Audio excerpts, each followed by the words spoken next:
సంక్షేమ సదస్సుకు విచ్చేసిన పెద్దలందరికీ, సహోద్యోగులకు, మిత్రులకు సాదర ఆహ్వానం. ఈరోజు మన దగ్గర విచ్చేసిన పెద్దలందరినీ డయాస్ మీదకి రావాల్సిందిగా మేము పేరు పేరున ఇన్వైట్ చేస్తున్నాము. ముందుగా T engineers job chairman Shri T Venkateswararao గారు దయచేసి డయాస్ మీదకి వెంకటేశం సార్ గారు డయాస్ మీదకి రావాల్సిందిగా కోరుతున్నాం. అందరూ కరచాల చప్పట్లతో ఆహ్వానించండి.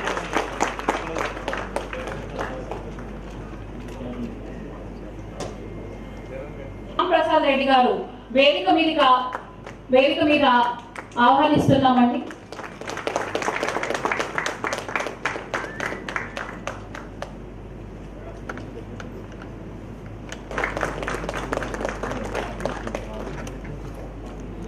శ్రీ కారం రవీందర్ గారిని వేదిక మీదుగా రావాల్సిందిగా కోరుచున్నాం. ఈరోజు ప్రోగ్రామ్ కి ముఖ్య అతిథి అయినటువంటి మన శ్రీ వి ప్రకాష్ గారిని వేదిక మీదకి సాదరంగా ఆహ్వానిస్తున్నాం.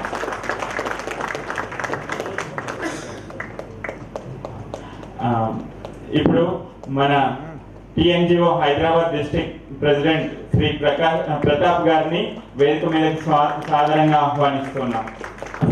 ఆహ్వానిస్తున్నాం. ఎంతో తోడ్పడి ఎన్నో సమస్యలకి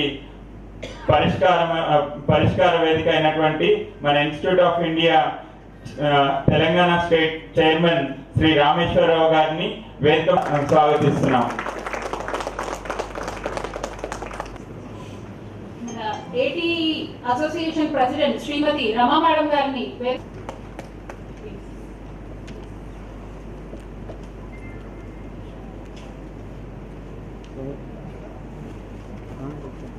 మనము పవర్ పాయింట్ ప్రెజెంటేషన్ ఒకటి మన రామకృష్ణ గారు చెప్తారు. ప్రోగ్రామ్ కండక్ట్ చేసిన ఎంతమంది నాయకుల వద్దకు వెళ్ళినా, లేదా మా తోటి ఉద్యోగస్తుల దగ్గరికి వెళ్ళినా, మా తోటి ఉద్యోగ లీడర్ల దగ్గరికి వెళ్ళినా కూడా చాలా మంది నుంచి ఈ ఎన్పిఎస్ విధానం ఇప్పుడిప్పుడే మాకే అవగాహన వస్తున్నది, ఇంకా ఆల్రెడీ పాత విధానంలో ఉన్న వాళ్ళకి ఈ విధానం మీద అవగాహన రావాలంటే చాలా కష్టంగా ఉంది. దాని మీద చాలా బ్రీఫ్ గా ఒక చిన్న పవర్ పాయింట్ ప్రెజెంటేషన్ ప్రిపేర్ చేశాము. ఈ ప్రెజెంటేషన్ కంటే ముందు మనము ఈ సదస్సును ప్రారంభించడానికి జ్యోతి ప్రజ్వలన చేసి ప్రారంభించవలసిందిగా మన ముఖ్య అతిథి శ్రీ వి ప్రకాష్ గారిని ఆహ్వానిస్తున్నాం. ప్రకాష్ గారు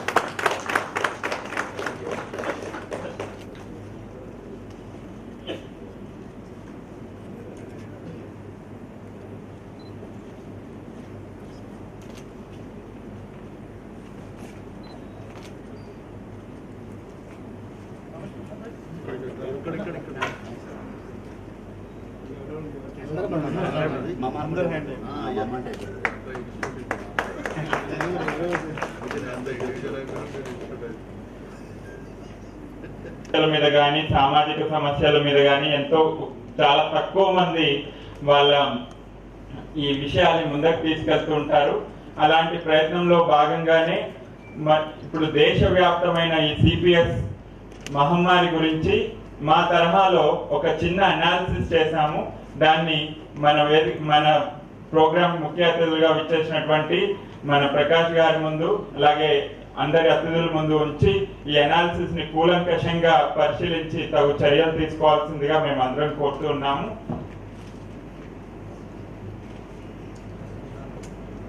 ప్రవేశపెట్టడం జరిగింది.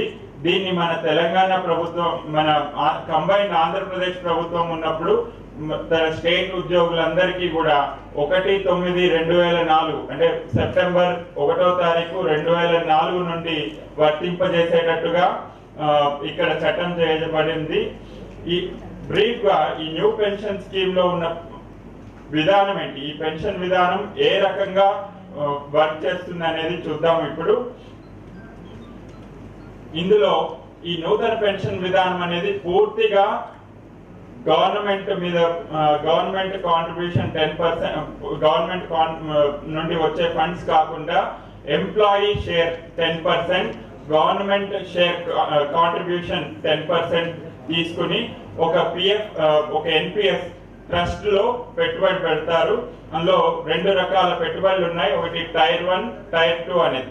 టైర్ 1 అనేది పూర్తిగా గవర్నమెంట్ ఉద్యోగులకు సంబంధించి వరకు మ్యాండేటరీ, కంపల్సరీ అనేది. ఈ 10% కాంట్రిబ్యూషన్ టైర్ 1 లో మనం పెడితే గవర్నమెంట్ తరఫు నుంచి 10% కాంట్రిబ్యూషన్ టైర్ 1 మన ఖాతాలోకి బదిలీ చేయడం జరుగుతుంది. అలాగే టైర్ 2 అనేది voluntary contribution. It is open to all citizens of India. Even employees కూడా వాళ్ళ ఇంట్రెస్ట్ తోటి టైర్ 2 కాంట్రిబ్యూషన్ లో మనం పెట్టచ్చు. ఒక్కసారి గమనిస్తే బ్రీఫ్ గా government employee tier 1 is mandatory, including government contribution ఒక అకౌంట్ లోకి జతపరచబడుతుంది.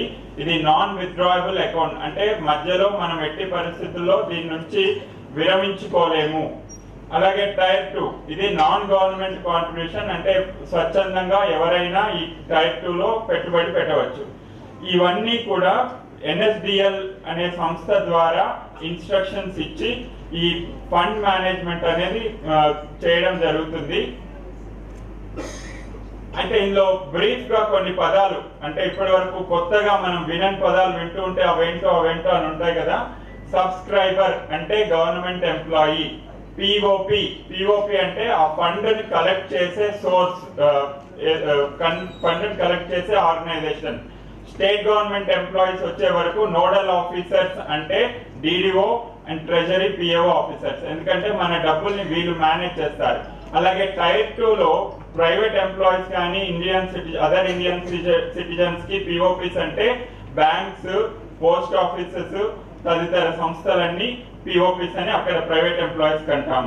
సిఆర్ఏ సెంట్రల్ రికార్డింగ్ ఏజెన్సీ, ఈ సంస్థ అనేది మొత్తం ఈ వ్యవస్థని, ఈ మనం ఏదైతే కాంట్రిబ్యూట్ చేస్తున్న అమౌంట్ ని వివరాల్ని, డేటాని సంక్షిప్తం చేసి ఆ డేటాని తన దగ్గర భద్రపరుస్తుంది.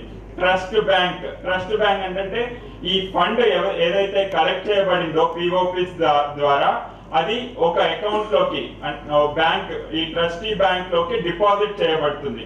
పిఎఫ్ఎం అంటే పెన్షన్ ఫండ్ మేనేజర్స్. ఈ పెన్షన్ ఫండ్ మేనేజర్స్ అనేది పిఎఫ్ఆర్డిఏ ఏదైతే అథారిటీ ఉందో వాళ్ళు సెలెక్ట్ చేసిన ఫిక్స్డ్ అథారిటీ. ఇవేంటి అంటే LIC pension fund limited, SBI pension fund private limited, UTI retirement solution private limited. ఇవి గవర్నమెంట్ ఫండ్ ని మేనేజ్ చేస్తాయి. మనం ఏదైతే కాంట్రిబ్యూట్ చేస్తామో అమౌంట్ ని, ఆ అమౌంట్ ని వీళ్ళు అంటే ఈ 3 సంస్థల్లో తగిన రేషియోలో, అంటే 33% ఈక్వల్ డివైడ్ చేసి వీళ్ళకి అలొకేట్ చేస్తారు. వీళ్ళు వాటిని ఇంటర్న్ పెట్టుబడులుగా మార్చి మార్కెట్ లోకి ఇన్వెస్ట్ చేసి వచ్చిన రిటర్న్స్ ని మన అకౌంట్ లోకి తిరిగి డిపాజిట్ చేస్తారు. రెగ్యులేటరీ మెకానిజం, ఈ పెన్షన్ ఫండ్ మేనేజ్ చేయడం అంతా కూడా ఒక పిఎఫ్ఆర్డిఏ అనే సంస్థ, pension fund regulatory development authority అనే సంస్థ సూపర్వైజ్ చేస్తూ ఉంటుంది. అంటే నష్టాలు వస్తున్నాయా, పెన్షన్ ఫండ్ మేనేజర్ సరిగ్గా పనిచేస్తున్నారా లేదా, ఒకవేళ వాళ్ళు ఏమన్నా అక్రమాలు చేస్తే మనం తీసుకోవాల్సిన చర్యలు ఏంటి అనేవి సూపర్వైజ్ చేసే సంస్థ. ఇది బ్రీఫ్ గా యాక్ట్ ప్రకారం మనకి ఇచ్చిన ఇవి. అలాగే ఈ 3 పెన్షన్ ఫండ్ మేనేజర్సే కాకుండా ఈ సిస్టమ్ లో ఇంకో 6 పెన్షన్ ఫండ్ మేనేజర్స్ ఉన్నాయి. ICICI Prudential pension fund manager, IDFC pension fund management company limited, Reliance capital pension fund limited, Kotak Mahindra pension fund limited, UTI retirement pension fund limited. వీళ్ళు మిగతా ఇండియన్ సిటిజన్స్ నుంచి వచ్చినటువంటి fund ని వాళ్ళు తీసుకొని వివిధ రకాలైన షేర్లలో పెట్టుబడి పెట్టి రిటర్న్స్ వచ్చిన వాటిని సబ్స్క్రైబర్స్ అందించడం జరుగుతుంది. ఇప్పుడు టైర్ 1 లో మనం పెట్టిన పెట్టుబడి ఏ విధంగా మార్కెట్ లోకి వెళ్తుందో చూద్దాం. జనరల్ గా అందరికి ఒక అపోహ ఏముంది అని అంటే, ఈ మొత్తం అంతా కూడా డైరెక్ట్ గా మార్కెట్ లో ఏదో కంపెనీకి ఇస్తున్నాము అని ఉంది.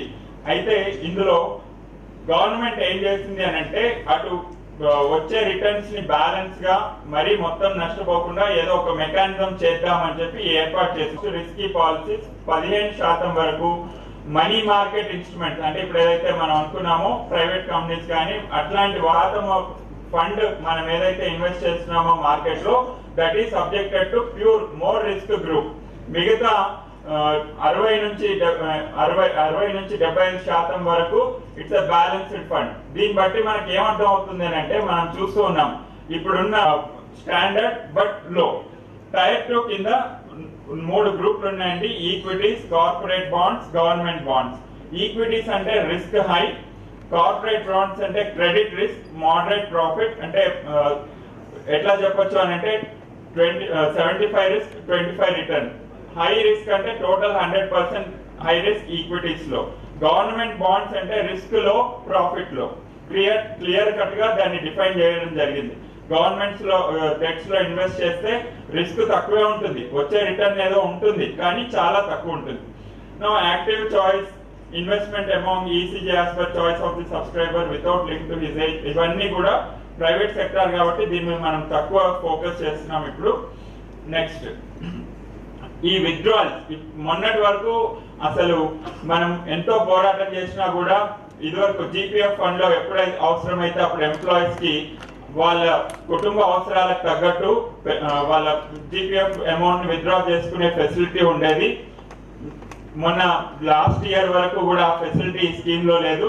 గత సంవత్సరం ఉద్యోగస్తుల పోరాటాలకి స్పందించి గవర్నమెంట్ 4 సందర్భాల్లో మీరు ఈ పెన్షన్ ఫండ్ నుంచి అమౌంట్ విత్డ్రా చేసుకోవచ్చు అని చెప్పింది. But subject to maximum amount of only 25%.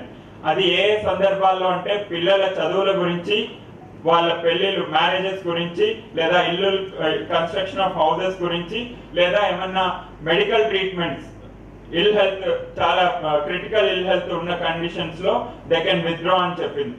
But ఆ withdrawal is again subject to subscriber should be above 10 years. అంటే మనము ఆ 10 ఏళ్ళు మినిమం పెట్టుబడి పెట్టిన తర్వాతనే ఈ అమౌంట్ ని విత్డ్రా చేసుకునే ఫెసిలిటీ ఉంది.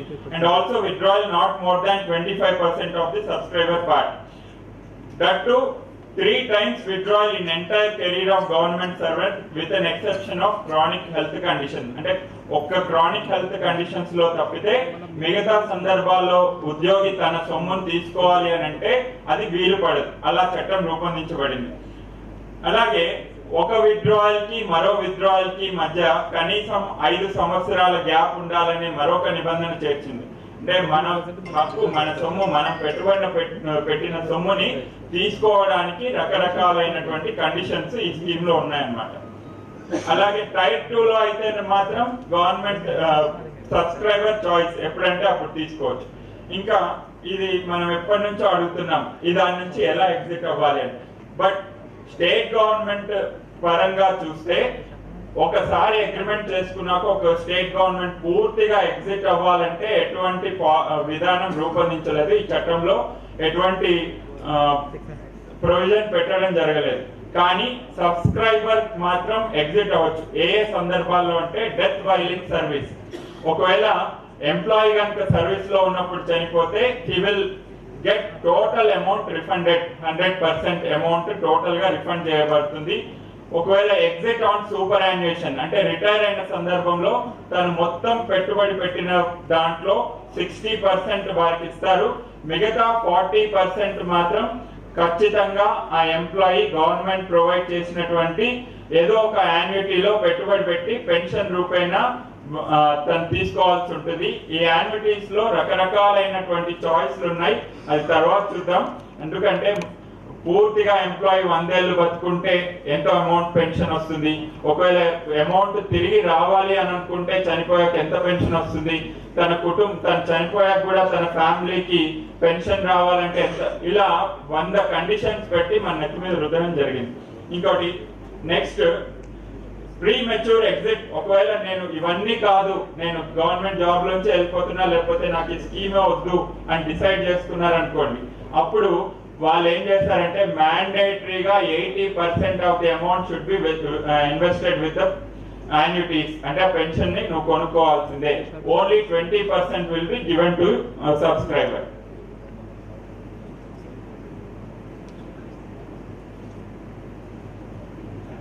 సార్ చిన్న తప్పిదమైంది, దయచేసి మన్నించండి. మాకు ఇవి కొత్తనే అసోసియేషన్ ఫామ్ చేశాము. I invite Srinivas Reddy sir from public health department general secretary garu, please come on to the dais sir. I'm very sorry sir, కొంచెం మాకు కూడా కొత్త ఇవంతా, please come sir.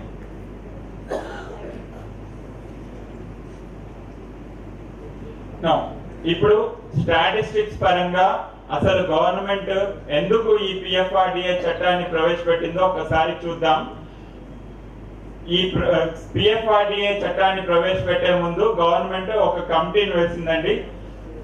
Bhattacharya committee, retired IAS Bhattacharya గారి నేతృత్వంలో గవర్నమెంట్ ఏదైతే శాలరీస్ అండ్ పెన్షన్స్ మీద చాలా ఎక్కువ అమౌంట్ ఖర్చు అవుతుంది వచ్చే రెవెన్యూ కంటే, దీన్ని ఏ రకంగా మనము ఈ పెన్షన్ ఫండ్స్ మీట్ అవుదాము అని చెప్పి స్టడీ చేయడానికి మన రిటైర్డ్ ఐఏఎస్ భట్టాచార్య గారి నేతృత్వంలో ఒక కమిటీని వేయడం జరిగింది.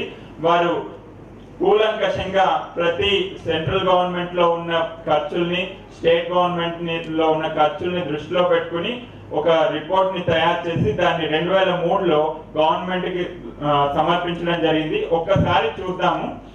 2001 సంవత్సరం నుంచి 2010-2011 సంవత్సరం వరకు సెంట్రల్ గవర్నమెంట్ పెన్షన్స్ మీద పెడుతున్న ఖర్చు ఒక్కసారి మనం పర్సంటేజ్ వైజ్ చూస్తే it is through out constant 15% over the year.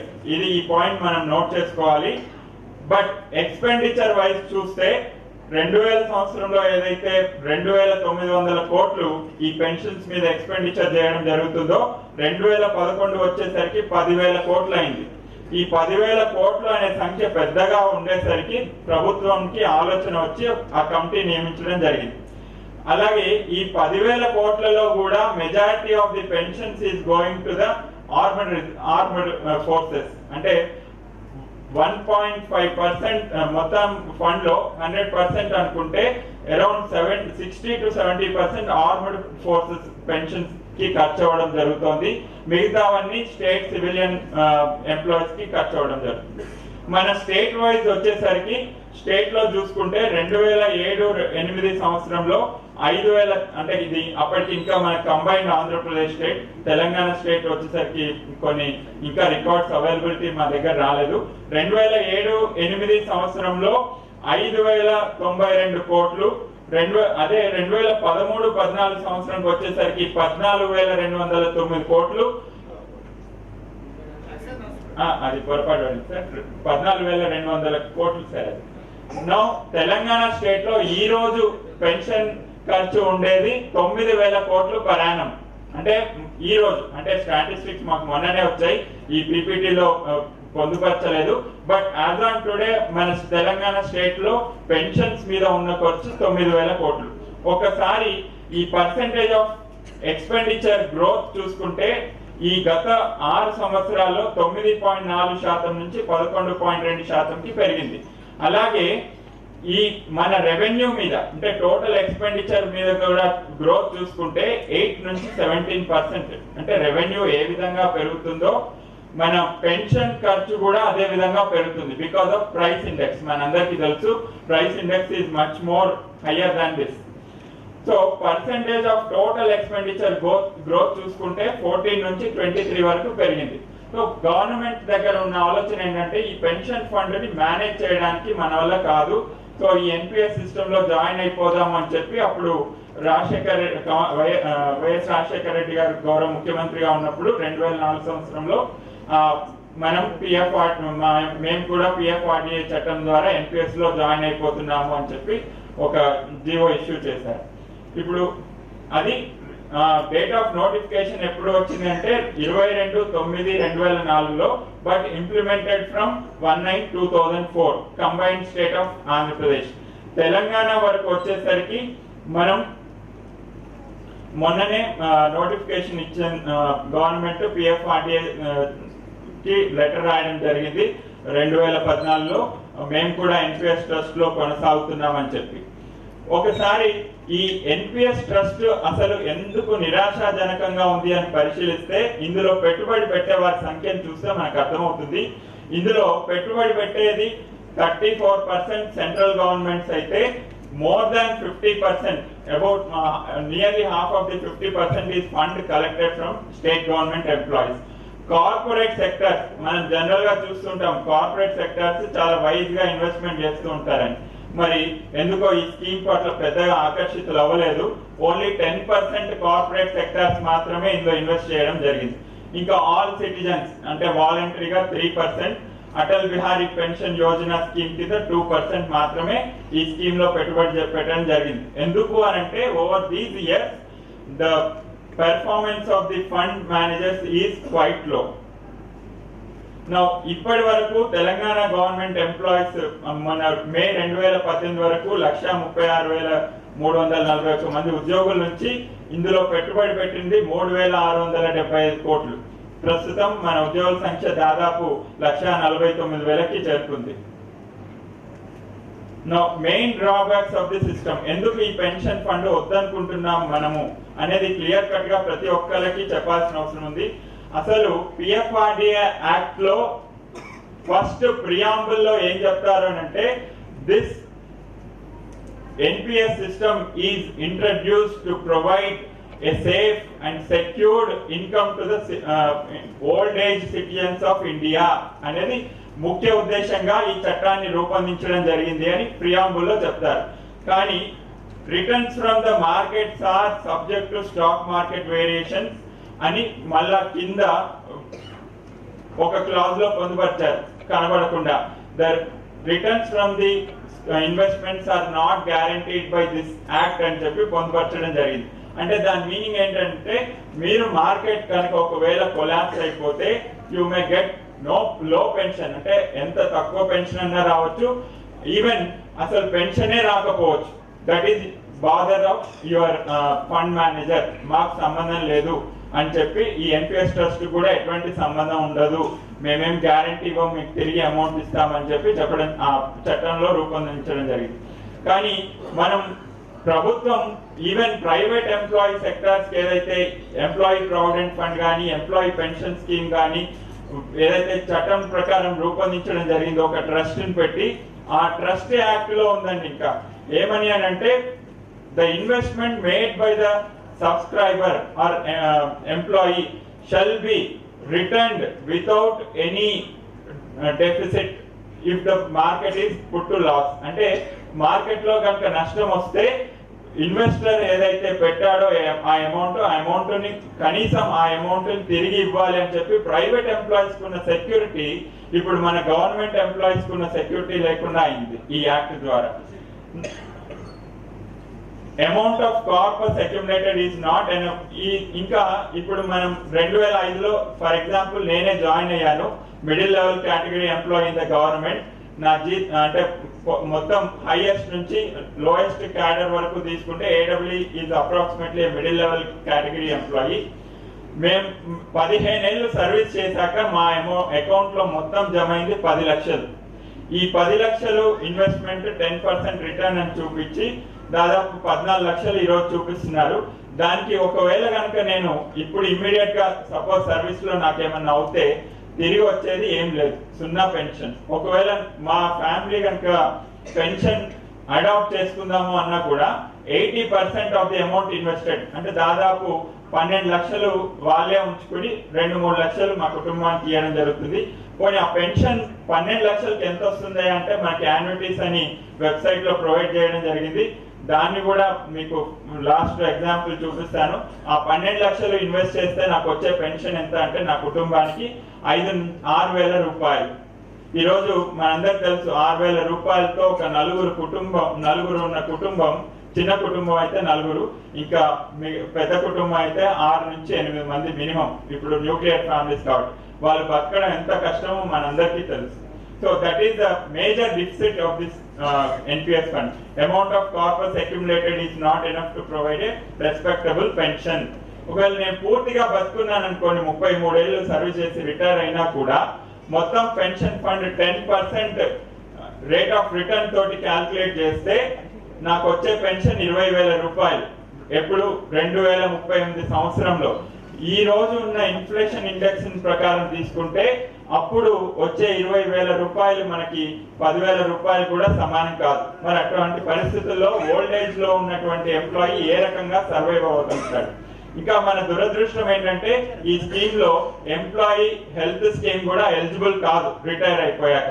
అంటే నీ మెడికల్ ఎక్స్పెన్సెస్ కానీ ఏవైనా నువ్వే భరించాల్సి ఉంటుంది. మన దురదృష్టం కొద్దీ ఒక గవర్నమెంట్ ఎంప్లాయీ ఒక పెన్షన్ తీసుకుంటే ఇంకో పెన్షన్ కి ఎలిజిబుల్ కాదు. ఇంకెటువంటి గవర్నమెంట్ స్కీమ్స్ మనం ఎలిజిబుల్ కాదు. కొంతమంది ప్రైవేట్ ఎంప్లాయీస్ ఉన్నట్టు ఆరోగ్యశ్రీలో కూడా మీకు వర్తిస్తుంది అని అంటే, ఆరోగ్యశ్రీ ఎప్పుడు వర్తిస్తుంది? మనం ఎటువంటి ఆధారం లేనప్పుడు. కొన్ని ఇన్కమ్ తక్కువ ఉంది, ఆరోగ్యశ్రీ వర్తిస్తుంది అనుకుందాం. మనం 33 ఏళ్ళు గవర్నమెంట్ కి నిబద్ధతతో సర్వీస్ చేసినందుకు మనకు వచ్చే భద్రత అదేనా అనే ప్రశ్న ప్రతి ఒక్కరిని తొలిచేస్తుంది. అలాగే spirit of PFRD act, that ఇది ఆల్రెడీ మనం ఫస్ట్ డిస్కస్ చేసుకున్నాం. Next, the annuities provided are not questionable by government. అంటే యాన్యుటీస్ ఎవరెవరు ప్రొవైడ్ చేస్తున్నారంటే LIC, SBI life, UTI life, ఇవన్నీ కూడా యాన్యుటీస్ అంటే మనం పెట్టే మన 40% అమౌంట్ ఏదైతే ఉందో ఆ డబ్బుల్ని తీసుకుని ఫండ్స్ లో పెట్టి పెన్షన్ ఇస్తాయి. ఆ వచ్చే రిటర్న్ ని. ఆ పెన్షన్ ఎలా ఉంది అని అంటే ఇప్పుడు చూసాం, it is not more than the amount investment. అంటే 40 lakhs పెట్టాను అనుకోండి, నాకు 20% 20,000 వస్తుంది. 40 lakhs కి బ్యాంక్స్ లో వచ్చే ఇంట్రెస్ట్ ఎంత అండి? సపోజ్ 6% ఇంట్రెస్ట్ అనుకుంటే 2,40,000 per annum. బై 12 చేస్తే 20,000 పెన్షన్. అంటే ఆ బ్యాంక్ ఇంట్రెస్ట్ తప్పితే మనకి ఏమీ రాదు. అది కూడా గ్యారంటీ కాదు. బ్యాంక్ లో పెడితే అన్న 6% గ్యారంటీగా వస్తుందని నమ్మకం ఉంటుంది, కానీ ఇందులో అది కూడా గ్యారంటీ లేదు. Next, unlike old pension scheme, there is no security provided for the families of employees who died in service. ఇప్పుడు చూస్తున్నాం మనం ఎంతో గవర్నమెంట్ ప్రాధాన్యపడుతున్నాం. ఒక ఎంప్లాయీ ఓల్డ్ పెన్షన్ రూల్ ప్రకారం 7 years సర్వీస్ చేస్తే he is eligible for family pension. As a government service చేసినందుకు ఆ ఎంప్లాయీకి ఇచ్చే ప్రతిఫలం, గవర్నమెంట్ ఇచ్చే ప్రతిఫలం వాళ్ళ కుటుంబాన్ని ఆదుకోవడం ధర్మంగా ఫ్యామిలీ పెన్షన్ ని old pensions 1980 service pension rules లో పొందుపరచడం జరిగింది. కానీ ఈ పెన్షన్ స్కీమ్ లో అటువంటి ప్రొవిజన్ ఏమీ చేయబడలేదు. రీసెంట్ గా సెంట్రల్ గవర్నమెంట్ ఒక మెమో ద్వారా ఫ్యామిలీ పెన్షన్ ఇంప్లిమెంట్ చేయమని చెప్పి సెంట్రల్ గవర్నమెంట్ ఎంప్లాయీస్ కి మెమో ద్వారా పొందుపరచడం జరిగింది. ఏపీ గవర్నమెంట్ కూడా ఫ్యామిలీ పెన్షన్ ని రీసెంట్ గా అమలు పరుస్తూ ఉత్తర్వులు జారీ చేసింది. మన దగ్గర కూడా మేము మన పెద్దలు, మన ఎంప్లాయీ జేఏసీ చైర్మన్ గారి ఆధ్వర్యంలో ఈ ఫ్యామిలీ పెన్షన్ ని సాధించుకుంటామని మాకెంతో నమ్మకం ఉంది. అలాగే మన ముఖ్య అతిథి ప్రకాష్ గారి కూడా మేము సవినయంగా మనవి చేస్తున్నది ఏంటంటే, ఎంతో మంది ఉద్యోగులు మీరు మీ కళ్ళ ముందు చూశారు. కేవలం ఇరిగేషన్ డిపార్ట్మెంట్ లోనే గత 10 ఏళ్లలో 19 మంది వివిధ రకాల కారణాలతో చనిపోయారు ఇంజనీర్లు. ఇంకా నాన్ టెక్నికల్ స్టాఫ్ తో కలుపుకుంటే దాదాపు 90 మంది వాళ్ళు వివిధ కారణాలతో మరణించడం జరిగింది. వారికి ఈ రోజు అందిన ప్రతిఫలం సున్నా, నిజంగా చెప్పాలంటే ఏం లేదు.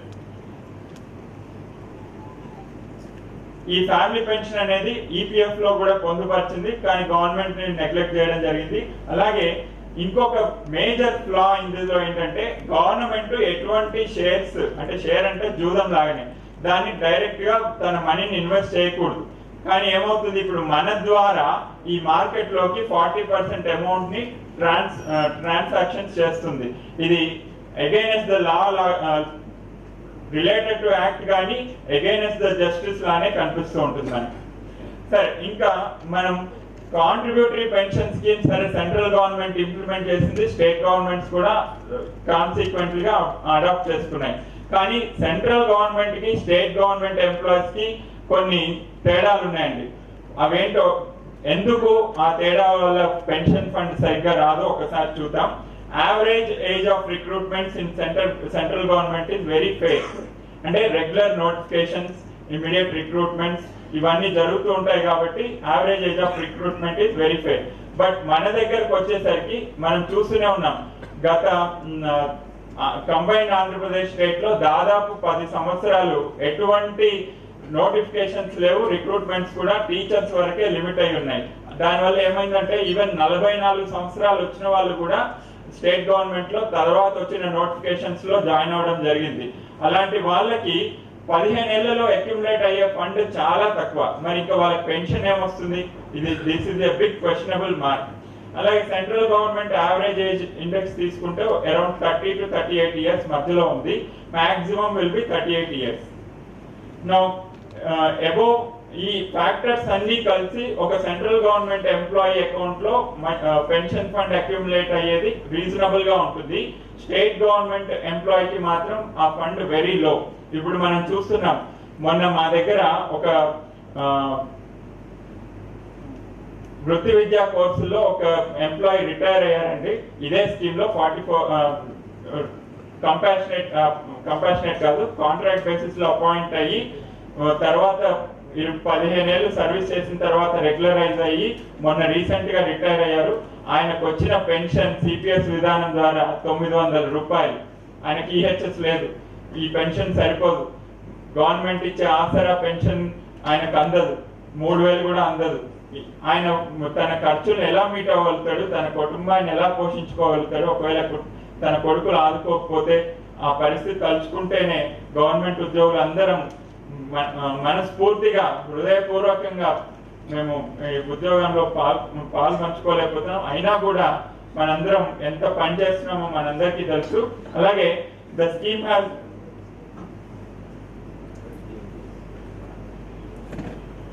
టీజీఓ అసోసియేషన్ జనరల్ సెక్రటరీ గారు శ్రీ సత్యనారాయణ గౌడ్ గారు వేదిక మీదకి ఆహ్వానిస్తున్నాం, రావాల్సిందిగా కోరుతున్నాం. సత్యనారాయణ గారు, please come on to the dais. TGO Hyderabad president Krishna Yadav గారు, please come on to the dais.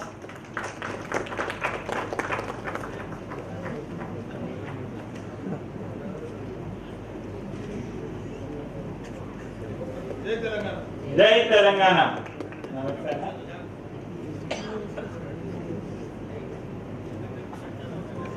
Summarise చేయదలుచుకున్నాము.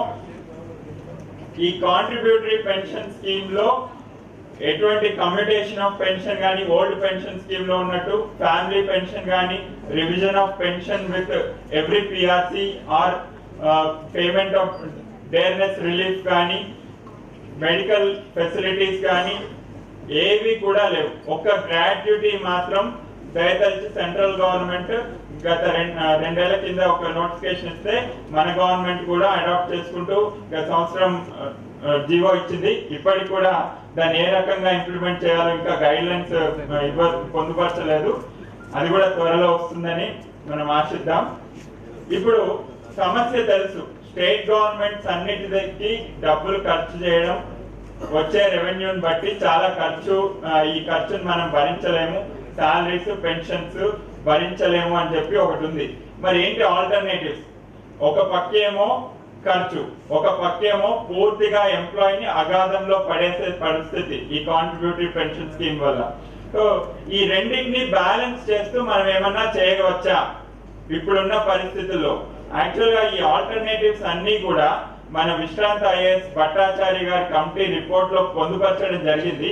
But అవేవి బయటకు రాలేదు. ఈవెన్ ఇంటర్నేషనల్ మానిటరీ ఫండ్ కూడా తన ఏదైతే ఒయాసిస్ ఈ పెన్షన్ ని ఇంట్రడ్యూస్ చేసే ముందు ఒయాసిస్ కమిటీ రిపోర్ట్ ద్వారా ఇంప్లిమెంట్ చేశారో ఆ ఒయాసిస్ కమిటీ రిపోర్ట్ చాలా ఫ్లాస్ ఉన్నాయి అందులో చాలా ఇబ్బందులు ఉన్నాయని చెప్పి ఒక ఐఎంఎఫ్ ఒక పేపర్ రిలీజ్ చేయడం జరిగింది. దాన్ని కూడా మన గత ఎన్డీఏ ప్రభుత్వం పట్టించుకోకుండా ఒకే పక్షంలో వెళ్ళి ఎంప్లాయీస్ వెల్ఫేర్ ని కాలరాసేటట్టు ఈ న్యూ పెన్షన్ స్కీమ్ పిఎఫ్ఆర్డిఏ చట్టాన్ని తీసుకొచ్చింది. లెట్ us see అసలు పాసిబుల్ ఆల్టర్నేటివ్స్ మన భట్టాచార్య కమిటీ ఏం చెప్పింది, మనం ఏం చేయొచ్చు. సింపుల్ గా ముందు ఒక చిన్న ఎగ్జాంపుల్ చెప్తా అండి మన స్టేట్ బడ్జెట్ గురించి. ఈ రోజు అంటే ఈ సంవత్సరం స్టాటిస్టిక్స్ తీసుకుంటే per annum government employees salaries total expenditure is 25,000 crores and pensions expenditure is 9,000 crores. అంటే మొత్తం ఖర్చు salaries and pensions is 34,000 crores.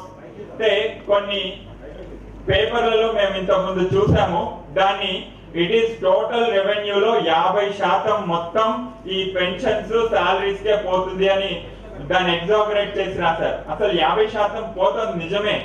ఏ రెవెన్యూలో పోతుందని చూస్తే స్టేట్ గవర్నమెంట్ బడ్జెట్ లో 2 అంశాలు ఉంటాయండి, plan expenditure, non plan expenditure. Plan expenditure అంటే ప్రియర్ గా ఆల్రెడీ అప్రూవ్ అయిన స్కీమ్స్ మీద స్పెండ్ చేసే అమౌంట్. నాన్ ప్లాన్ ఎక్స్పెండిచర్ అంటే ఆ ఇయర్ కొత్తగా ప్లాన్ చేయబోయే స్కీమ్స్ లేదా గవర్నమెంట్ ఏదైతే సోషల్ సెక్యూరిటీ స్కీమ్స్ తీసుకోవాలనుకుందో దాని మీద స్పెండ్ చేసే amount. So plan expenditure, non plan expenditure. ఈ రోజు మనం చూసాం మన స్టేట్ బడ్జెట్ 1,20,000 కోట్లు. Plan expenditure is only around 75,000 crores. Non plan expenditure is 50,000 crores. ఈ ప్లాన్ ఎక్స్పెండిచర్ 75,000 crores లో కనుక మనం ఈ 34,000 crores పెడితే that comes out to 50% of the revenue. So మొత్తం overall expenditure of the budget 1,20,000 కోట్లు అనుకుంటే ఈ 34,000 crores వచ్చేసి 30% మాత్రమే. కానీ 30% గత పాత సంవత్సరాల నుంచి అనాదిగా వస్తున్నదే, పెద్దగా పెరిగింది లేదు. 20% నుండి 30% వరకు అయింది బేస్డ్ ఆన్ ఇన్ఫ్లేషన్ ఇండెక్స్. అంటే గవర్నమెంట్ సాలరీస్ డ్రాస్టిక్ గా టోటల్ ఎక్స్పెండిచర్ లో పెరగలేదు. ఓన్లీ రెవెన్యూ ఏదైతే ప్లాన్ ఎక్స్పెండిచర్ అని చూపిస్తున్నారో దాని మీద మాత్రమే పెరిగింది. సో అది ఒక పక్కకు పెడదాం, ఆ విషయం మనకు సంబంధం లేదు. ఇప్పుడు సొల్యూషన్ 10% గవర్నమెంట్ కాంట్రిబ్యూషన్ ఏదైతే చేస్తుందో, ఒకవేళ మొత్తం అందరు ఎంప్లాయీస్ సిపిఎస్ లో ఉన్నారు అనుకుందాం. సో 10% ఎంత అవుతుందండి? 2,500 crores. Remaining 10% already government employees దగ్గర నుంచి కాంట్రిబ్యూషన్ తీసుకుంటున్నారు. అంటే 2,500 కోట్లు. 9,000 కోట్లు పెన్షన్స్, 5,000 కోట్లు కాంట్రిబ్యూషన్స్ గవర్నమెంట్ ఫండ్. అంటే 50% ఆఫ్ ది పెన్షన్ డెఫిసిట్ 4,000 కోట్లు. But 50% of the pension can be guaranteed by the government. ఇప్పుడు ఏదైతే 100% పెన్షన్ ఇస్తున్నారో ఆ ఫ్యూచర్ లో 50% at least guarantee, yes I can give to my employees for their welfare అని చెప్పుకునే ఆస్కారం ఉన్నది మన దగ్గరే. కానీ దాన్ని మాయ చేసి ఒక చట్టం ద్వారా స్టేట్ గవర్నమెంట్స్ అన్నింటినీ అందులో జతపరచడం జరిగింది. అయితే ఈ 4,000 కోట్లు మరి ఎక్కడి నుంచి తేవాలి? తేవక్కర్లేదు. భట్టాచార్య కమిటీ ఇంకోటి చెప్పింది ఏంటంటే ఇప్పుడున్న పెన్షన్స్ ఒకే ఒక చిన్న సింపుల్ ఫార్ములాతో క్యాల్కులేట్ చేశారు. ఏంటి అంటే లాస్ట్ బేసిక్ పే డ్రాన్ మీద 50% అని. Why can't you take average sum 3 years period average, 4 years period average తీసుకుంటే ఆ పెన్షన్ పర్సంటేజ్ మొత్తం ఏదైతే ఉందో కొంత అమౌంట్ తగ్గుతుంది అని చెప్పి. అలాగే wage index and price index simultaneous గా అడాప్ట్ చేయడం వల్ల పెన్షన్ అమౌంట్ ఎక్కువ అవుతుంది. అడాప్ట్ ఓన్లీ ప్రైస్ ఇండెక్స్ అని ఒకటి ఇచ్చింది. That statistics are difficult to understand by common man. It very rigorous attempt we have to do. ఇప్పుడు possible solution revising pension formulas as suggested by Bhattacharya committee report. One of the solution. ఇది complete గా కాదండి, అప్పటి వరకు ఒకవేళ CPS రద్దు అయ్యే వరకు మనం ఏం చేయగలుగుతాం అంటే ఇది ఒక solution. Benefit all employees will be benefited of minimum guaranteed pension. దానివల్ల ఎంప్లాయీ ఇంకా ఎక్కువ నిబద్ధతతోటి నిజాయితీతోటి తన సర్వీస్ ని కొనసాగించగలుగుతాడు. ఇంకా చివరికి ఇవన్నీ డిఫెక్ట్స్ పాసిబుల్ సొల్యూషన్ చూసాము. చివరికి మా చిన్న విన్నపాలు ఈ పెద్దలందరి ముందు, ఈ సదస్సుకు హాజరైన పెద్దలందరి ముందు దయచేసి మా సదస్సుకు విచ్చేసినటువంటి ఎంప్లాయీ జేఏసీ చైర్మన్ కారం రవీందర్ అన్నకి ముఖ్యంగా మా ఉద్యోగుల సంఖ్య పలచనైందని అనుకోవద్దన్న 300 రోజులు జలసౌదలో నిర్విరామంగా లంచ్ అవర్ డెమాన్స్ట్రేషన్ చేశారన్న, చేసి అలసిపోయినరు. చాలా మంది రోజు ఎవరైనా పోగానే ఫోటో పెట్టి దండం పెట్టేసరికి గుబులైతుంది ప్రతి ఒక్కరు.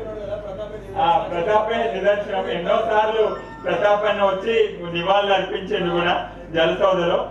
అలాగే మేము మిత్రులందరూ ఫోన్ చేస్తే ఈ వర్షాకాలంలో వచ్చే సీజనల్ వ్యాధులతోటి రకరకాల ఇబ్బందులతోటి కొంతమంది రాలేకపోయారు. అయినా ఈ రేపు పండగ కూడా ఏదో చిన్న ప్రయత్నం చేస్తున్నామన్నా మమ్మల్ని ఆశీర్వదించండి.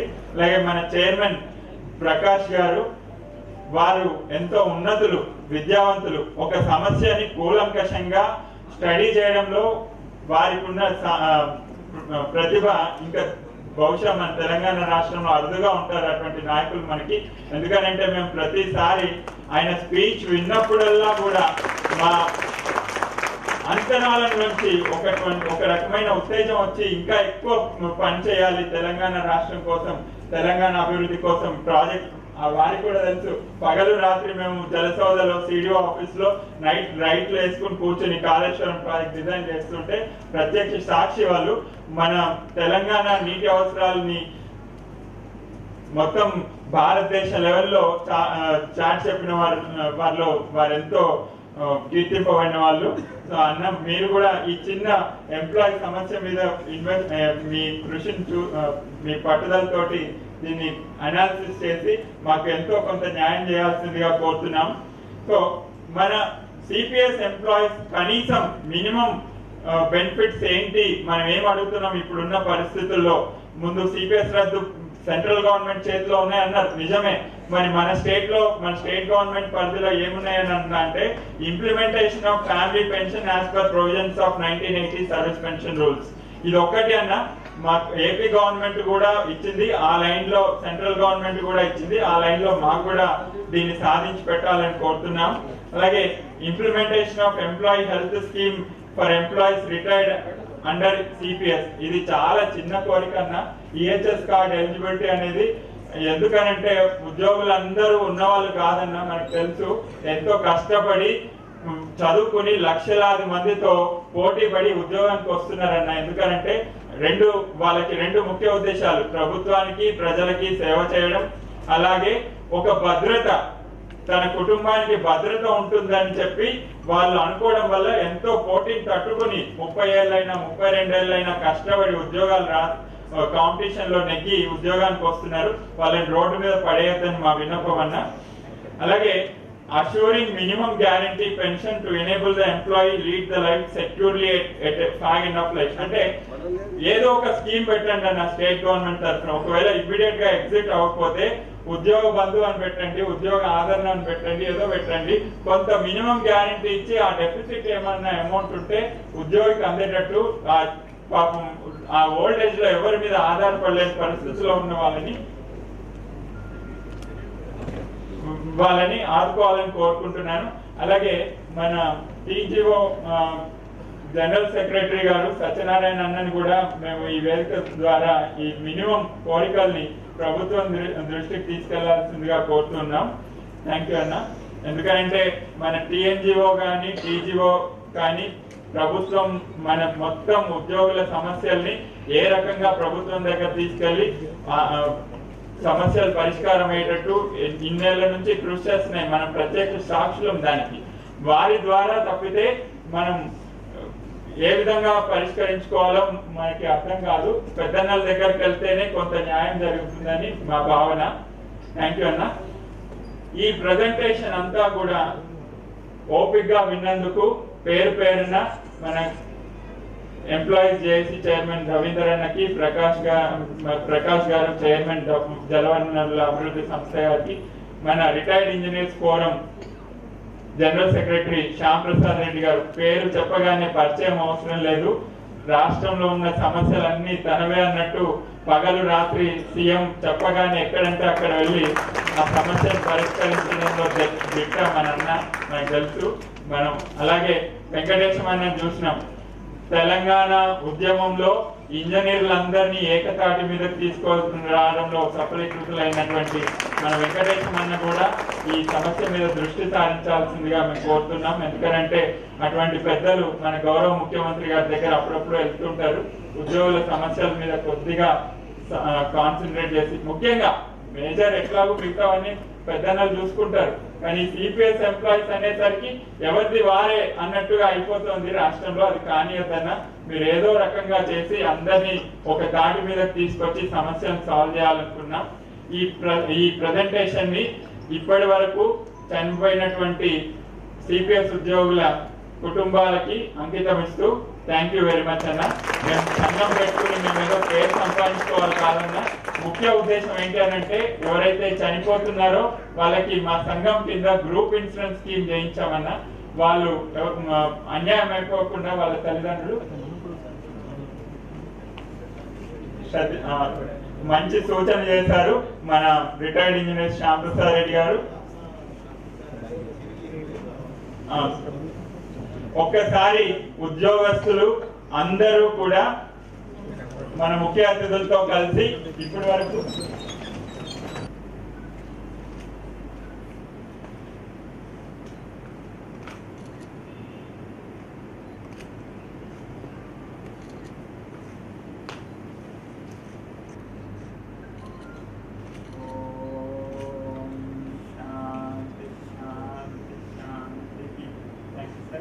ఇంట్లో తల్లిదండ్రులు ముందు ఉంటారు, వాళ్ళు పెద్ద తరిక తీసుకొని నడిపిస్తూ ఉంటారు. ఈ రోజు మేమందరం కూడా మిమ్మల్ని అలానే ఫీల్ అవుతున్నాం sir.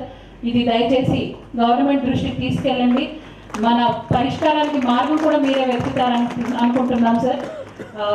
I request employees JAC chairman Shri Karam Ravinder గారు ప్లీజ్ డెలివర్ సార్. సరే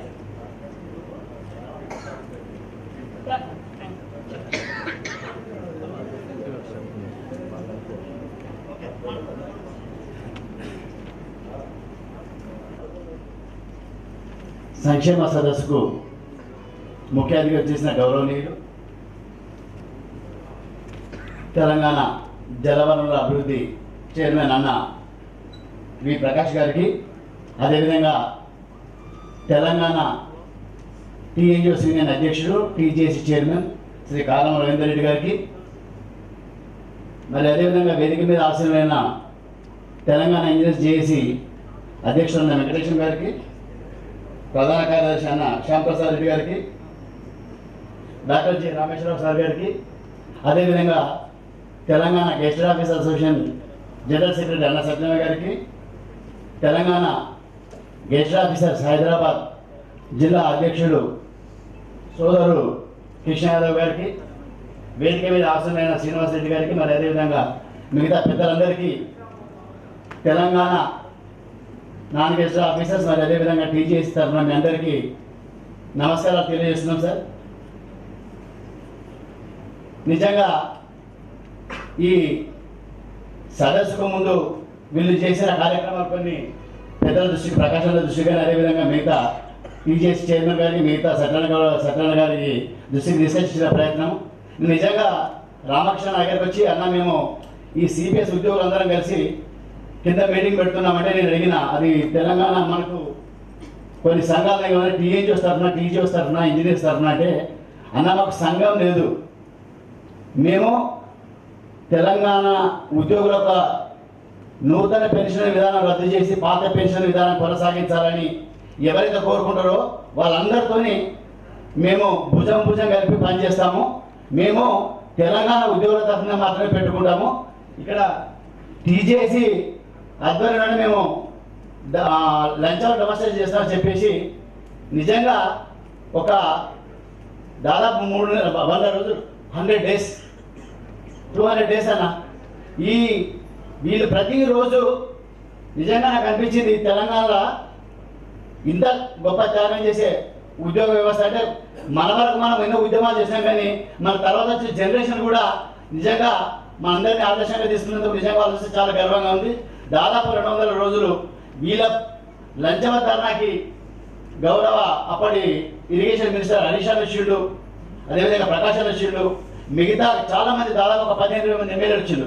ఎవరు వచ్చినా వాళ్ళు చేపట్టుకొని హ్యాపీ అన్నా మేము మాకు పెన్షన్ లేదు, మాకు భద్రత లేదు, మాకు ఫ్యామిలీ భద్రత లేదు, మా తరఫున మీరు 2 నిమిషాలు మాట్లాడాలని చెప్పేసి ప్రతిరోజు ఒక విధంగా నిరసన చేస్తూ మరి ఇది పాలకులకు మరి అదేవిధంగా అధికారులందరూ దృష్టి పడే విధంగా పనిచేసినందుకు రామకృష్ణ గారికి మరి అదేవిధంగా ఈ సంఘ ప్రతి సభ్యునికి నేను తల వంచి నమస్కారం చేస్తున్నానన్నా. అయితే ముఖ్యంగా ఇక్కడ మనము ఈ ప్రజెంటేషన్ మీరు అందరూ చూసారు, ఇది ఎందుకు వచ్చింది, ఏం జరిగింది, ఇందులో రాష్ట్ర ప్రభుత్వం ఎంత, కేంద్ర ప్రభుత్వం ఎంత, ఎవరు దీనికి మూల కారణం, రేపు బయటికి ఈ పిఎఫ్ఆర్డీఏ చట్టం నుంచి బయటికి రావాలంటే ఇది కేంద్ర ప్రభుత్వం అని రాష్ట్ర ప్రభుత్వం అని నిజంగా చెప్పాలంటే ఇవాళ ఉద్యోగులు ఒక విధమైన కన్ఫ్యూజన్ క్రియేట్ చేస్తున్నారు. ఎందుకంటే ఉద్యోగుల కోసమే కాదు, తెలంగాణ ప్రజల కోసం శాశ్వతంగా అంటే లైఫ్ టైం ఒక జీవితకాలం తెలంగాణ ఉద్యోగులను ప్రజలను చైతన్యవంతం చేసి మరి ఎంతో మందికి రేపు ఏ ప్రభుత్వాలున్నా కూడా ప్రజల కోసం ఉద్యోగుల కోసం పనిచేస్తున్న అన్న చైర్మన్ ప్రకాష్ అన్న ఉన్నాడు కాబట్టి కంపల్సరీ ఒక విషయం చెప్పాల్సుకున్నా. నిజంగా ఇది ఎవరు చేసిండ్రు, ఇంతకుముందు సోదరుడు చెప్పిన ఇది 2004లో వచ్చింది. దీనికి అప్పటిన వైఎస్ రాజశేఖర రెడ్డి ప్రభుత్వము అక్కడ కేంద్రంలో కూడా కాంగ్రెస్ ఉందని చెప్పారు. నిజంగా పార్టీల గురించి కానీ ప్రభుత్వాల గురించి కానీ మాట్లాడడం ఇష్టం లేదు. కానీ కొత్తగా రాష్ట్రం ఏర్పడిన తర్వాత మాత్రం 2014లో కొత్తగా ఏర్పడిన తెలంగాణ రాష్ట్రం, ఈ రాష్ట్రంలో ఉన్న ఉద్యోగుల భద్రత కోసం మీకు పెన్షన్ ఉండాలన్నా వద్దా అని చెప్పి ఈ ప్రభుత్వాన్ని సెంట్రల్ గవర్నమెంట్ కాన్సెంట్ అడిగిందన్న. ఆ రోజు నిర్భయంగా కనీసం ఒక రవీంద్ర రెడ్డి గారిని పిలిచో లేదా ఒక మమత గారిని పిలిచి కూర్చొని పెట్టేసి దీనివల్ల మన ప్రభుత్వానికి ఆర్థిక భారం ఏమీ లేనప్పుడు తెలంగాణ కోసం రాత్రి వాళ్ళు పనిచేసిన ఈ ఉద్యోగులకు భద్రత ఉండాలి, వీళ్ళ కుటుంబాలకు భద్రత ఉండాలని ఒక్క నిమిషంగా ఈ ప్రభుత్వం ఆలోచించి ఆ రోజు కనుక కాన్సెంట్ చేయకపోతే నిజంగా తెలంగాణ ఉద్యోగులందరూ కూడా పాత పెన్షన్ విధానంలో ఉండేది. నేను ఎవరిని విమర్శించాలని కానీ ఎవరికి మెప్పు పొందాలని కానీ కాకపోతే ఏంటంటే ఎంత బాధ అనిపిస్తుందంటే ప్రతి సమస్యలో రాష్ట్ర సాధనలో సాధించిన రాష్ట్రంలో ఎవరు ఉండాలి ఎవరు లేదని నిర్ణయించింది కూడా ఉద్యోగ సంఘాలు. మరి అటువంటి సంఘ నాయకులను పిలవకుండా కేవలం ప్రభుత్వము కంటిన్యూ చర్యగా ఒక లెటర్ రాసి సెంట్రల్కి ఇచ్చేసింది. ఇవాళ ఏమంటుందంటే ఇది మా చేతిలో లేదు కదా, మీ చేతిలో లేదు కానీ పరాయి చేతికి ఇచ్చిన వాళ్ళు ఎవరు? ఒక్కసారి ఉద్యోగులు కూడా ఆలోచించాలి. మేము ఇప్పటికైనా చెప్తున్నాము, ప్రభుత్వము పూర్తి నైతిక బాధ్యత వహించాల్సిందే ఇక ముందే. ఎందుకంటే ఎంతమంది కొంతమంది మా నాయకులు అంటే మా సీనియర్ నాయకులు ప్రస్తుతం ఇప్పుడు ప్రభుత్వంలో నాయకులు చాలా మంది మాకు మాట ఇచ్చిండ్రు. ఆ రోజు అసెంబ్లీలో తీర్మానం చేసి మన వంతుగా తెలంగాణ ప్రభుత్వం తెలంగాణ ఉద్యోగుల తరఫున ఉందని చెప్పేసి మనకి ఎన్నో వేదికలుగా ప్రామిస్ చేసి చెప్పిండ్రు. మేము అందరినీ సవినయంగా రిక్వెస్ట్ చేస్తున్నాము, మేము ఎవరిని విమర్శించట్లేదు. ఈ ఉద్యోగులకు భద్రత కల్పించే బాధ్యత ఈ ప్రభుత్వాన్ని అని చెప్పేసి నేను ఈ సభాముఖంగా తెలియజేస్తూ మరి నాకు ఈ అవకాశం ఇచ్చినందుకు సోదరుడు మా రామకృష్ణ గారికి మిగతా కార్యవర్గ సభ్యులందరికీ అభినందనలు తెలియజేస్తూ ముగిస్తున్నా. జై తెలంగాణ, జై TNGO. Thank you Pratap sir.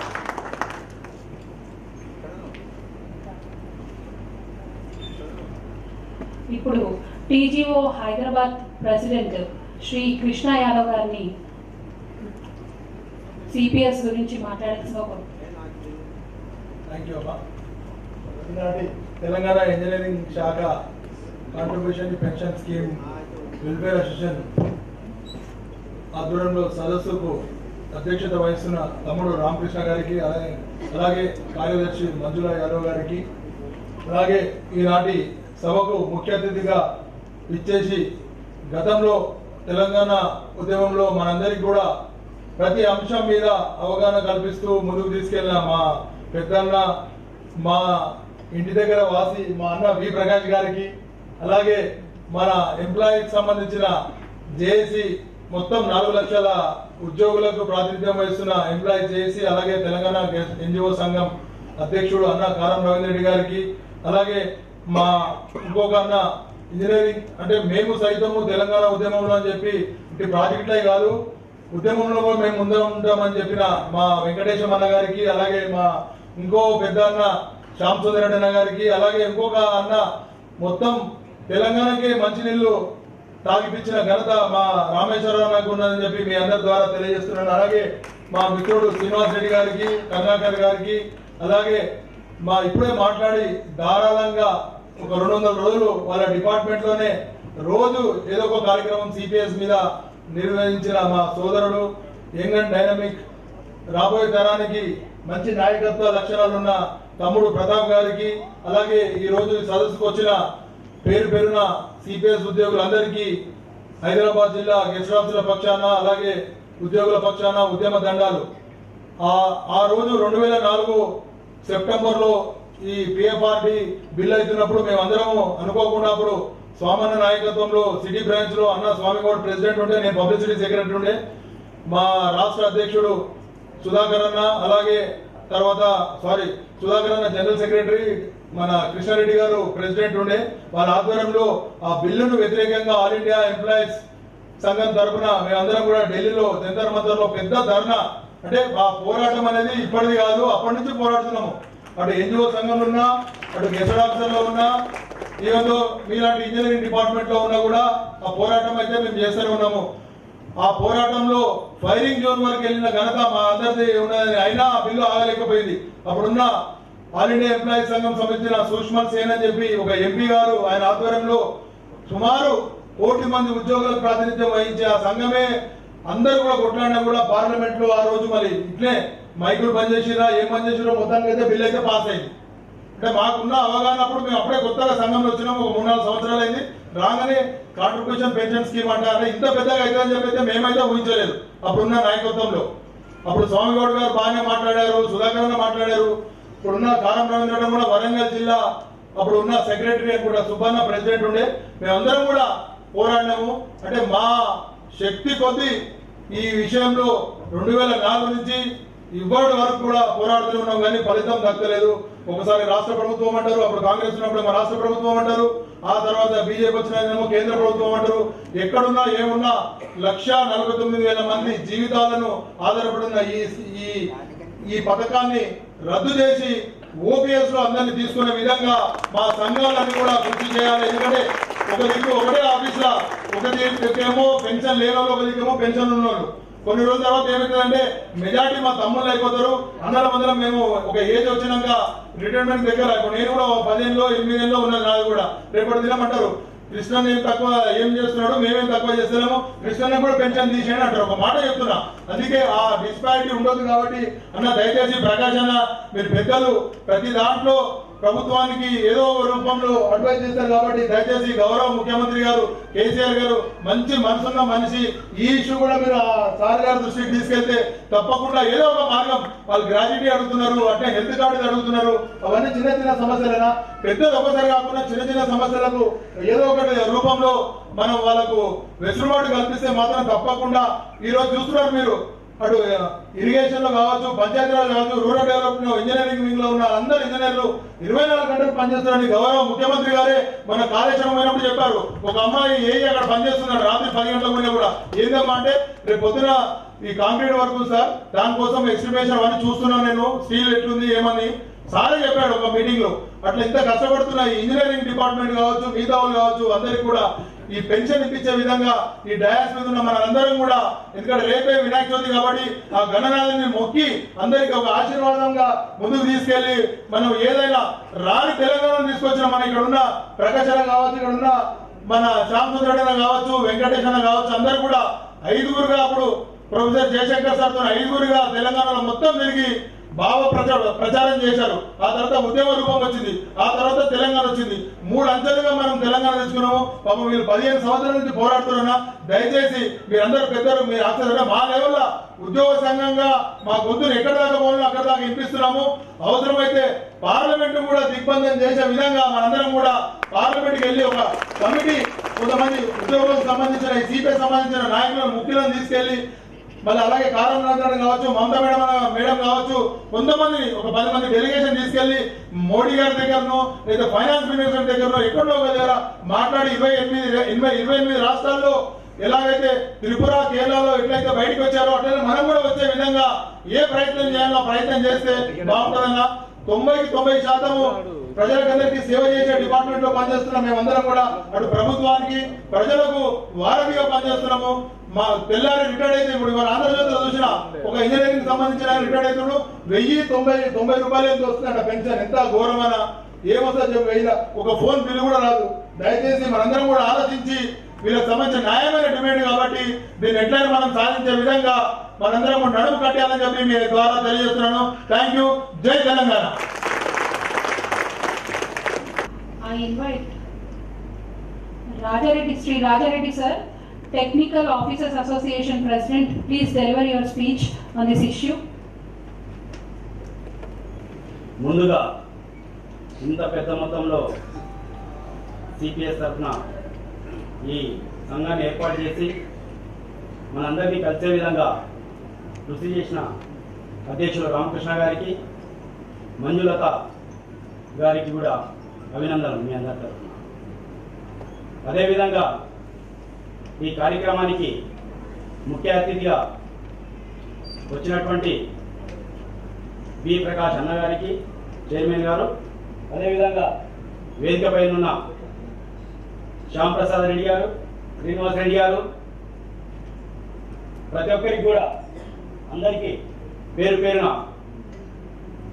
హృదయపూర్వక నమస్కారాలు తెలుపుకుంటూ, అదేవిధంగా వేదిక ముందు ఉన్న మహిళామణులకు వచ్చేసినటువంటి అందరికి కూడా నమస్కారాలు తెలుపుకుంటూ, మిత్రులారా, మీ అందరికీ తెలిసిన విధమే, ఎందుకంటే ఈ సిపిఎస్ విధానం అనేది ప్రవేశపెట్టినటువంటి ఏదైతే పోయిన ప్రభుత్వాలు ఉన్నావో ఒక దురుద్దేశంతో ఏ విధంగా ఎంప్లాయీస్ని ఇబ్బంది పెట్టాలనే ఉద్దేశంతో ప్రవేశపెట్టినది తప్ప వేరే విధానం కాదు. మనం 2004లో అతి తక్కువ సంఖ్యలో ఉన్నారు కదా సిపిఎస్ ఎంప్లాయీస్ అని మా ఎన్జిఓ మిత్రులు కూడా కొంతవరకు నిర్లిప్తత చేసిన విధానంలో మీరందరూ ఈరోజు 1,50,000 రమారమి, అదేవిధంగా ఇచ్చేపోతే 2 లక్షల పైబడి మీ ఎంప్లాయీస్ ఉంటారు. ఏదో అన్ఎక్స్పెక్టెడ్ ఎవరైనా చనిపోతే ఎంత అన్యాయం జరుగుతుందంటే ఇంతకుముందు రామకృష్ణ గారు అన్నట్లు వాళ్లకు రావడం మనీ పరంగా ఒక 0 తప్ప ఏమీ రావడం లేదు. కుటుంబాలంతా బజార్న పడుతున్నాయి.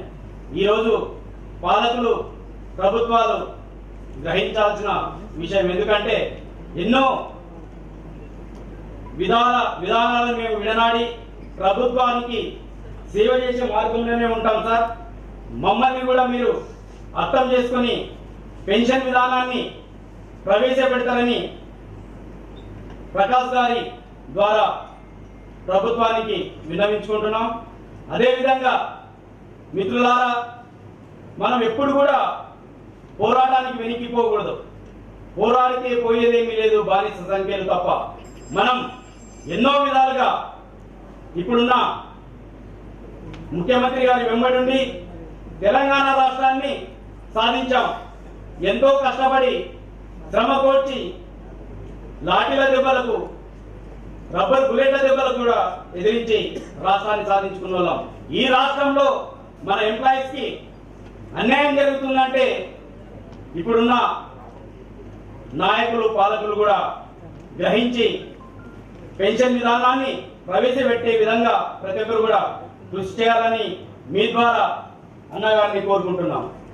మిత్రులారా, ఇంకొక ఎప్పుడైనా కూడా మనం ఏ ప్రభుత్వం అన్నా ఉండని, ఎవరన్నా ఉండని, మనకు నష్టం జరుగుతుందంటే పోరాటానికి ఎప్పుడు కూడా వెనకాడకూడదని మీ అందరితో మనవి చేసుకుంటూ, ఈ అవకాశం ఇచ్చిన మీ అందరికీ, వేదిక మీద ఉన్న పెద్దలకు అందరికీ కూడా పేరు పేరున హృదయపూర్వక నమస్కారాలు తెలుపుకుంటూ ముగిస్తున్నాను. జై హింద్.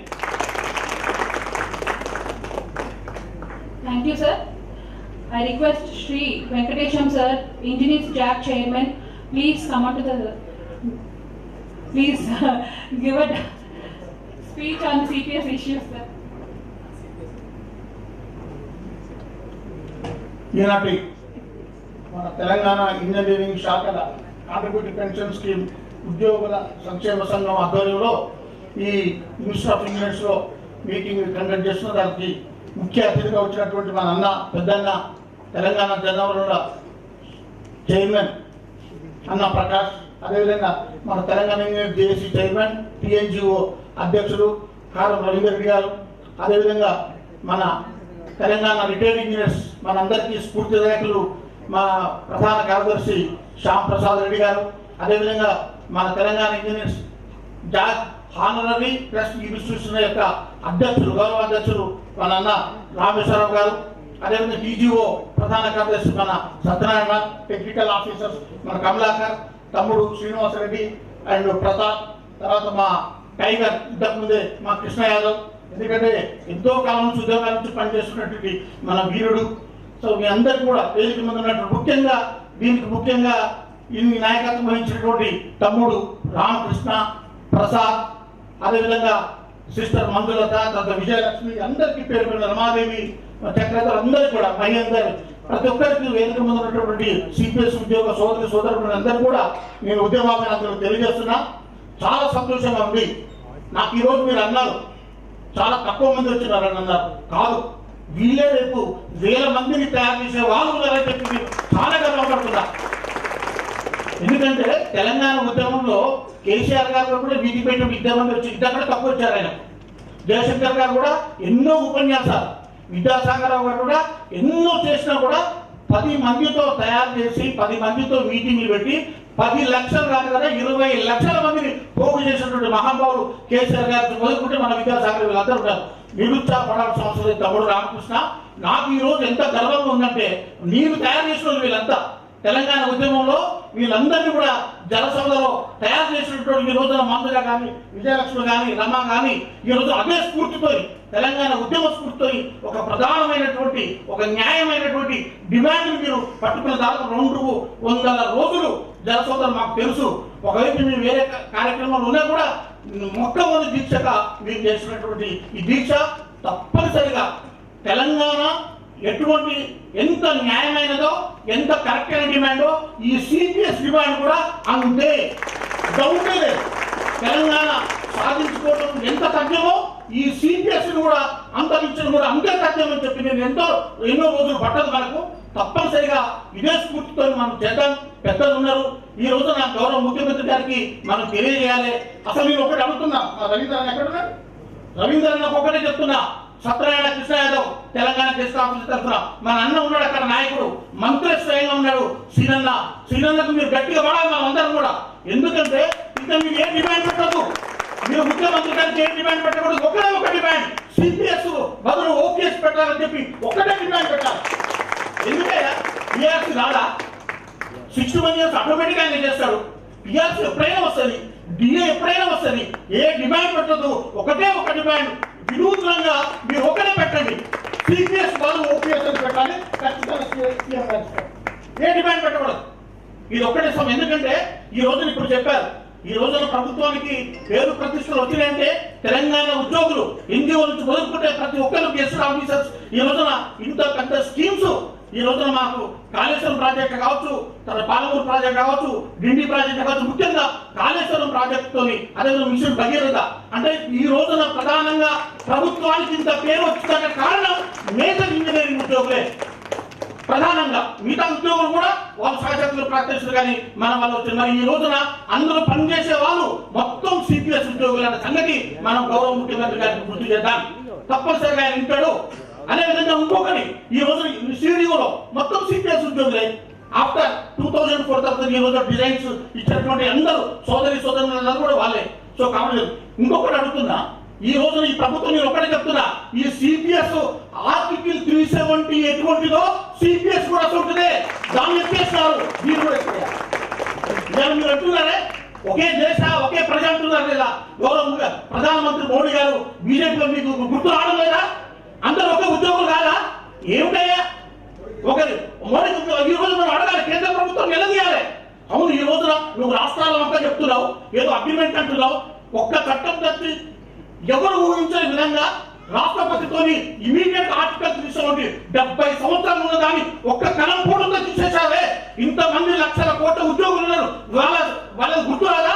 ఈ రోజున ఈ రోజున మనకు కేంద్ర మంత్రి కూడా ఉన్నారు. ఖచ్చితంగా ఉద్యోగ సంఘ నాయకులందరూ కూడా కేంద్రం మీద ఒత్తిడి తేవాలి. ఎందుకు మీరు విరమించుకోలేరు? ఏంటి ఈ యాక్ట్? ఎంత భయంకరంగా ఉంది ఈ యాక్ట్. ఈ అగ్రిమెంట్ మీకు లేదు. ఇది ఇంకొకటి మన వాళ్ళు ఎంత ఆల్టర్నేటివ్ గా చిన్న డిమాండ్ ఫ్యామిలీ పెన్షన్ ఎంత న్యాయమైనటువంటి డిమాండ్. సో కాబట్టి ఇవన్నీ కూడా మనం సాధించుకుందాం. మేమందరం కూడా మీ వెంట ఉన్నాం. మీరు అధైర్యపడవద్దు. తెలంగాణ ఏ విధంగా సాధించుకున్నామో ఈ ప్రధానమైన డిమాండ్ తప్పనిసరిగా సాధించుకున్నామని చెప్పి నాకు ఆశ ఉంది. మీ పోరాటాన్ని కొనసాగించండి. అందరం ఇప్పుడు మన అన్న ప్రకాశ్ అన్న తప్పనిసరిగా వీళ్ళకు కూడా మనం తప్పనిసరిగా అన్న చెప్తాడు. ఇది ముఖ్యమంత్రి కన్విన్స్ చేసే విధంగా మనం చేద్దాం. ఈలోగా ఆర్థిక పరిస్థితి కనుక మాంద్యమైనా లేకపోతే ఏదైనా మనం చెప్తే విన్నాం, కానీ ఇది మినిమం చేయాలి. కొన్ని ఉన్నాయి తప్పనిసరిగా. ఈ పెద్దగా ఫైనాన్షియల్ కూడా కాదు. ఇప్పుడున్న రైతు బంధు ఎన్నో కొత్త స్కీములు పెట్టారు. మరి ఇది కూడా పెట్టకూడదా? ఈ ఉద్యోగులకి సిపిఎస్ ఉద్యోగులు లాంటిది ఒక కొత్త పదం ఇంతకుముందు అన్నారు. అలాంటిది ఒకటి సృష్టించమని చెప్పి మనం గౌరవ ముఖ్యమంత్రి గారిని కోరుదాం, చెప్తాం, కన్విన్స్ చేద్దాం. సో అది ఒకటి చేయాలని చెప్పి ఇమీడియట్ గా, ఎందుకంటే ఆల్రెడీగా ఫ్యామిలీ పెన్షన్ అన్ని రాష్ట్రాల్లో కూడా వస్తుంది కాబట్టి మన పక్క రాష్ట్రం గతంలో మొత్తం మన రాష్ట్రాన్ని వాళ్ళు ఆదర్శంగా తీసుకున్నారు. ఈ రోజు మన వాళ్ళ గురించి చూడాల్సిన అవసరం వస్తుంది. సో అలాంటి రాకుండా మనం ఖచ్చితంగా అందరం కూడా అన్ని ఉద్యోగులు, నాకు ఈ రోజు ఎంత అనిపిస్తుందంటే మా రామకృష్ణ చెప్తుంటే మా విద్యాసాగర్ గారు జనాలకి ఒక టీఎంసీ అంటే ఏందో స్పష్టంగా విడమర్చి చెప్పినట్లు ఆ విధంగా నాకు గుర్తొస్తుంది. ఈ రోజు సిపిఎస్ ఎంత క్లియర్ గా మా రామకృష్ణ మా విద్యాసాగర్ గారి శిష్యులు శిష్యులు నాకు అనిపిస్తుంది. మా మంత్రులు వీళ్ళంతా క్లియర్ గా ఈ రోజు నాకు చూస్తే ఎవరైనా అవును అని చెప్పి సో దీన్ని విస్తృతంగా అందరి ఉద్యోగులకు మనం చెప్పాలి. రాకపోయినా కూడా చాలా మందికి అయితే ఉంటుంది, కొన్ని అనివార్యంగా రాకపోవచ్చు. మనం నిరుత్సాహపడకూడదు. ఇదే చాలు మనకి. దీని ముందుగా స్ఫూర్తితో మనం ఇంకా ఎక్కువ ఉత్సాహంగా ఎట్లా పనిచేస్తే అందరూ కూడా ఇక్కడ మనం తీసుకొచ్చి ఎఫెక్టివ్ గా ఈ ఉద్యమాన్ని ముందుకు తీసుకెళ్తాం అనేది మీరందరూ కూడా ఆలోచించాలని చెప్పి కోరుతూ నాకు ఈ అవకాశం ఇచ్చినటువంటి మా సోదరులకు ధన్యవాదాలు తెలియజేస్తూ తప్పనిసరిగా ఈ విజయం మనం సాధించాం.